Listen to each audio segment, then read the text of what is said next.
से अपनी जोरदार तालियों के माध्यम से जरूर बहुगुणित करें। भगवान श्री कृष्ण का जन्म युगों से मनाया जा रहा है, लेकिन पिछले 4 वर्षों से जिस उत्साह, सौंदर्य और उल्लास जी को देते हैं, तो माननीय मुख्यमंत्री जी के लिए एक बार जोरदार तालियां होनी चाहिए। कितना हमारा सौभाग्य है, कितना मुझे अच्छा लगा था। अरे सचमुच ये बिहारी लाल की ही कृपा है, राधे रानी की ही कृपा है। हमने वैष्णव कुंभ किया था यहाँ पर, कितना भव्य हुआ था। इन पूज्य संतों के आशीर्वाद से, इनके सानिध्य में कितना भव्य हुआ था। मैं डर रहा था, मुझे सचमुच डर था। कोरोना का मुझे था कि भाई पता नहीं क्या हो जाएगा। इन संतों ने कहा नहीं होना है, और श्रीकांत जी ने भी कहा, चौधरी साहब ने भी कहा कि नहीं नहीं नहीं, इसको भव्य करना है। और प्रयागराज कुंभ के बाद एक नया रिकॉर्ड, वृंदावन में वैष्णव कुंभ का भी भव्य आयोजन संपन्न हुआ।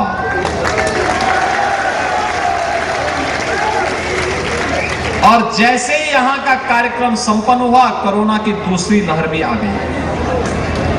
आपने देखा होगा यहां का कोई कार्यक्रम डिस्टर्ब नहीं हुआ, कहीं कोई व्यवधान नहीं पैदा हुआ। ये सब वृंदावन बिहारी की कृपा नहीं तो क्या है। और हमें गौरव की अनुभूति होनी चाहिए। 5000 वर्षों से हम सब इस भूमि के कण कण में अपने वृंदावन बिहारी लाल के दर्शन करते हैं, उनको पाते हैं। उनकी लीलाओं का यहाँ पर न केवल अवसर पर आप सबको हृदय से बधाई देता हूँ, अपनी शुभकामनाएं देता हूँ। आप सबको इस बात के लिए आश्वस्त करता हूँ जो यहाँ पर हमारे पूज्य संतों का, हमारे जनप्रतिनिधियों का हो, और ये होना चाहिए। मैं प्रशासन से कहूँगा कि इसकी एक योजना रचना बना करके उन लोगों को व्यवस्थित पुनर्वास करने की व्यवस्था करें। खासतौर पर जो इस क्षेत्र में कार्य कर रहे हैं, उनकी ट्रेनिंग होनी चाहिए। उन लोगों को व्यवस्थित रूप से उनको काउंसलिंग की जानी चाहिए। और अच्छा होगा कि जो इस फील्ड में लगे हैं, अगर वे दुग्ध पालन के, उनके लिए छोटे छोटे स्टॉल बना दिए जाएं, वे दूध वहां पर बेचने का कार्य करें, दूध देने का कार्य करेंगे, तो यहां फिर से हम द्वापर युग की उन क्षणों को फिर से स्मरण कर पाएंगे जब ये धरती देश और दुनिया को एक नई दिशा देती थी, और फिर से धरती उस पर। लेकिन सावधानी अपेक्षित है। कोरोना ने पिछले 1.5 साल के दौरान पूरे देश में, पूरी दुनिया में जो कोहराम मचाया है, आज तो मैं वृंदावन बिहारी लाल से ही प्रार्थना करने आया हूं कि अब जैसे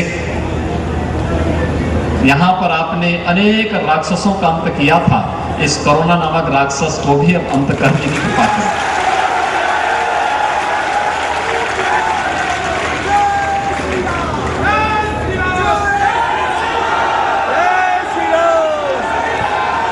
क्योंकि सामान्य जनजीवन के साथ साथ अनेक लोगों ने अपने प्रियजनों को खोया है, उन सब के प्रति हमारी संवेदना है।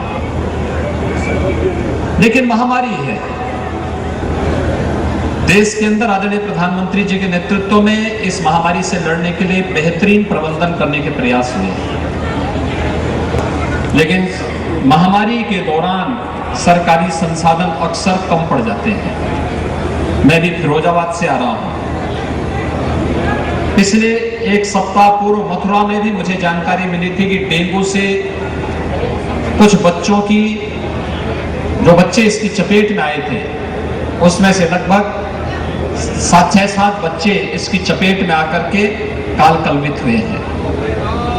फिरोजाबाद में भी ऐसी स्थिति थी। उन सभी परिवार वालों के प्रति मेरी पूरी संवेदना है। ये दुखद है, लेकिन बीमारी में लापरवाही हमेशा खतरनाक होती है, और इसलिए सावधानी और सतर्कता के साथ अगर हम बचाव के सभी उपाय करें तो महामारी हमारा बाल बांका नहीं कर पाएगी। और फिर ये धरती तो भगवान की, आज अदृश्य शत्रु कोरोना के रूप में आया है।